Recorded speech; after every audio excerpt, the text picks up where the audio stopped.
રોજગારીની લાલચે મહિલા તસ્કરીના આંતરરાષ્ટ્રીય રેકેટનો પર્દાફાશ ભરૂચ પોલીસે કર્યો છે। બાંગ્લાદેશી મહિલાઓને ગેરકાયદે ઘુસાડવામાં આવે અને પછી સ્પા કે ગેસ્ટ હાઉસમાં દેહ વ્યાપાર કરાવવામાં આવતો હતો। પોલીસે આ કેસમાં આરોપીઓને ઝડપી પાડ્યા છે અને જો હજુ પણ પોલીસ વધુ કડક પૂછપરછ કરશે તો વધુ કેટલાક સ્ફોટક ખુલાસા થવાની પણ શક્યતા છે।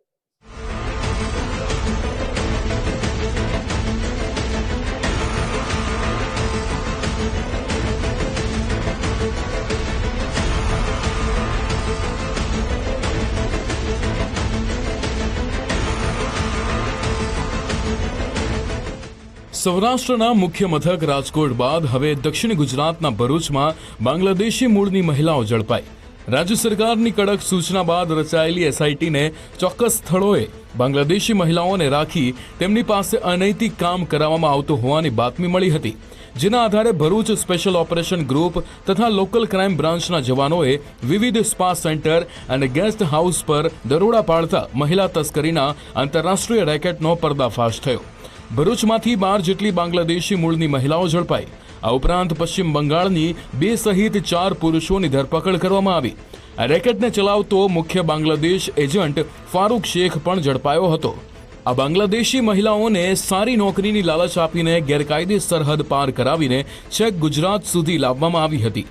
બોગસ ઓળખ પુરાવાના આધારે બાંગ્લાદેશી મૂળની મહિલાઓને ગુજરાતના વિવિધ શહેરોમાં રાખવામાં આવતી હતી, જે બાદ મસાજ સેન્ટર કે ગેસ્ટ હાઉસમાં ગોંધી રાખીને દેહ વ્યાપાર કરાવતા હતા।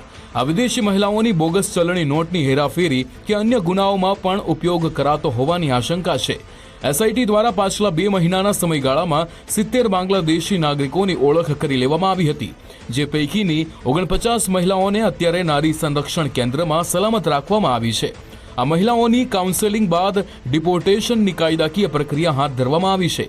આ તમામ મહિલાઓ અને પુરુષો ગેરકાયદે સરહદ ઓળંગીને પ્રવેશવાની સાથે જ ગુનાઓમાં પણ સંડોવાયેલા છે। 70 જેટલી બાંગ્લાદેશી મહિલાઓ અને એને રેસ્ક્યુ કરવામાં આવેલ છે।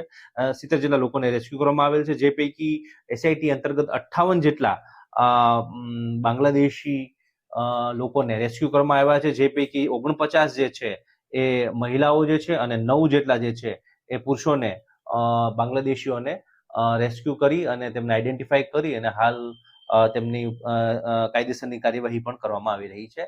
આમ ભરૂચ જિલ્લામાં અંકલેશ્વરમાં બાંગ્લાદેશીઓ જે ગેરકાનૂની રીતે ભારતમાં વસવાટ કરે છે અને ગેરકાનૂની પ્રવૃત્તિ કરી રહ્યા છે અથવા કરી શકવાની સંભાવના છે, તેને આઈડેન્ટિફાઈ કરી તેમને રાઉન્ડ અપ કરવાની તથા તે અન્વયેની એમને રિપોર્ટ કરવા માટેની રેસ્ક્યુ કરવાની કામગીરીમાં ભરૂચ પોલીસને ખૂબ મોટી સફળતા હાંસલ મળી છે। અંકલેશ્વર પોલીસના વરિષ્ઠ અધિકારીઓ માનવ તસ્કરીના સમગ્ર રેકેટ પર બારીકાઈથી નજર રાખી રહ્યા છે। આ તસ્કરીના કેસમાં સંડોવાયેલા નાના મોટા દરેક અસામાજિક તત્વોને ઝડપીને તેમની સામે આગામી દિવસોમાં કડક પગલાં લેવામાં આવશે। આ બાંગ્લાદેશી મહિલાઓની દેશના વિવિધ રાજ્યોમાં હેરફેરથી લઈને રોકાણ અને બોગસ દસ્તાવેજો તૈયાર કરવામાં ભારતના કેટલાક ગદ્દારોની સંડોવણી સામે આવી છે। ભરૂચ પોલીસે દેશ વિરોધી પ્રવૃત્તિઓમાં સામેલ ટોળકીના તત્વો પર બરાબરનો સકંજો કસ્યો છે। લાર્જર કોન્સ્પિરન્સી કોઈ હોય કે જેમાં કોઈ પ્રકારના નાણાકીય લેવડ દેવડ કે અન્ય કોઈ ગેરકાનૂની પ્રવૃત્તિમાં લોકો ઈસમો સામેલ છે કે કેમ અને એ લોકોનું કોઈ નેટવર્ક છે કે નહીં તે બાબતેની પણ સઘન તપાસ પોલીસ કરી રહી છે અને ભવિષ્યમાં પણ ચાલુ છે।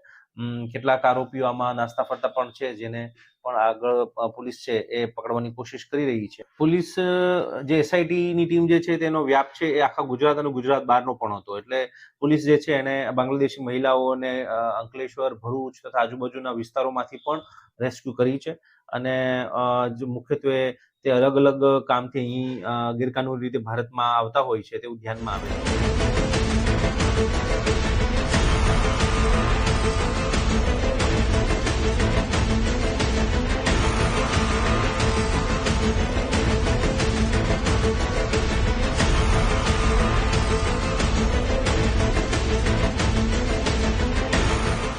ગુજરાતના સરહદી અને ઔદ્યોગિક એકમોની આસપાસના સંવેદનશીલ સ્થળોએ પોલીસે બાંગ્લાદેશી મૂળના લોકોને ઝડપીને સરાહનીય કામગીરી કરી છે।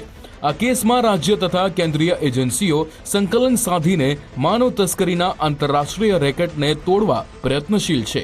આ કેસમાં ઝડપાયેલા મુખ્ય આરોપીઓની પૂછપરછ દરમિયાન વધારે સ્ફોટક ખુલાસો થવાની શક્યતા છે। દિનેશ મકવાણા, ગુજરાત ફર્સ્ટ, ભરૂચ.